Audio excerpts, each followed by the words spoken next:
Jeddah two মদিনার পথে রওনা হলাম। প্রায় 400 কিলোমিটারের মতো রাস্তা আজকে বাস জার্নি করব।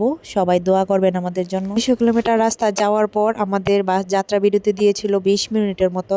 মদিনা যাওয়ার পথে সব বাস এখানে যাত্রা বিরতি দেয়। বাস থেকে নেমে আমি পুরোটা স্টেশন ঘুরে ঘুরে দেখলাম। এই সৌদি আরবে এসে কত দেশের মানুষের সাথে যে দেখা হলো। বাংলাদেশ চলে যাওয়ার পর এই সৌদি আরবকে অনেক বেশি মিস করব। মনের মধ্যে আলাদা একটা শান্তি কাজ করতেছে। আমাদের প্রিয় নবী যেখানে শুয়ে আছেন, নবীজির রোজা মুবারক নিজ চোখে দেখবো। প্রত্যেকটা মুসলমানের স্বপ্নই মক্কা মদিনা ঘুরে দেখার। আলহামদুলিল্লাহ আমার সেই স্বপ্ন পূরণ হয়েছে। আল্লাহর কাছে লাখো কোটি শুকরিয়া। তারপর আমার হাজব্যান্ড কিছু খাবার নিয়ে আসলো।